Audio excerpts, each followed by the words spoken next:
The news on the global economic front has been reasonably positive over the past 6 months. As we show here, G4 growth momentum, red line, left-hand scale, and global industrial production growth, blue line on the right-hand scale. So for the shaded areas represent the periods where G4 growth momentum is above zero, and you can see that's been the case for much of the past year, but in particular from September onwards. That generally can indicate two things. One, that the blue line industrial production growth rates will continue to rise. Most recent reading, November, was just under 3%. So it's a positive sign for global industrial production growth over the near term. And it also tends to be a positive indicator for equities, as we will see shortly. In this particular chart, we're just looking at, once again, that G4 growth momentum series now since 2009, and the blue bars represent global equity 3-month returns. So in the right areas for equity markets just at the present time.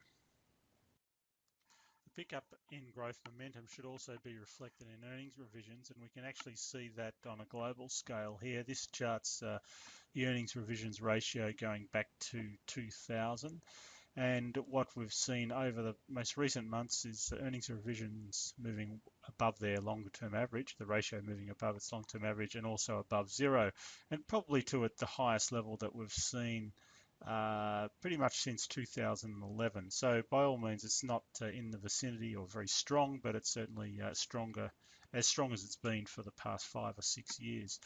A similar sort of story if we look at the domestic earnings revision ratio, a little bit more volatile this series, and we've only just sort of hit the upper end of the band, basically at zero at the moment, but it's above the long-term average. So the earnings revision ratio indicators also positive for the Australian market at the moment. So if we use the G4 growth momentum indicator as a driver of equity market performance, and we also use earnings revisions and some other similar series, we can generate an overall macro indicator for global equities, and indeed obviously for Australian equities as well. What I'm looking at here is our indicator for global equities. There's a range of different factors and different threshold levels that have different scores, and so what we see at the moment is that the output gap there is an output gap at the moment, but it's diminishing, and that's generally a positive signal for global equity. So that gets a positive score. Likewise, as just mentioned, the G3 or G4 growth momentum indicator is above zero and rising, and that's normally a positive indicator.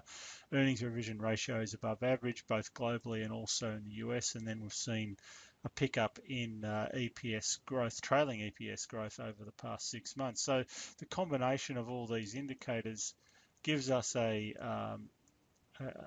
quite a solid macro reading at the present time. As you can see here, this is the time series of that macro indicator, and the blue line is the global equity index in local currency terms. So it's turned quite positive after being somewhat mixed over the past year to 18 months. So if we wanted to test this global macro indicator back over time, so we've set up a very simple asset allocation, which involves either buying global equities hedged or global bonds hedged. 50-50 is the benchmark, and we can adjust our position around that. This is using monthly data by splitting that macro indicator up into quintiles. So when it's very strong, first quintile, we go to 70% equities, 30% bonds. And at the other end of the scale, when the global macro indicator is negative, is low, fifth quintile, we can go to 30%. So just sort of a simple switching model, and they're the actions that it would undertake. Monthly data, as I said, going back from 1987. So if we just sort of run that very briefly, it does tend to show up as a reasonable indicator over time. According to this, and it's not including transaction costs, and we're doing something within each within each quintile of the indicator, and we're actually rebalancing. So the annualized return of that strategy since that period is about 10.9 versus 9.6. So it would appear to be a fairly solid strategy with an information ratio of 0.51. What'll be interesting is to look at the relative performance. The chart here shows the strategy in blue and the benchmark in red, but we can see how the performance changes over time. So looking at 3-year rolling, actually chart relative here, this shows the relative performance. So it's tended to have some periods of significant upside performance, and generally, as we'll see shortly, they've occurred during the downturn. So I think the indicator works particularly well in downturns. Mild improvement in relative performance, a big jump here in the early 2000s to 2004. And then once again, a big jump in the GFC, and hasn't really added a lot of value over the past 4 or so years. It's been pretty flat, as you can see there.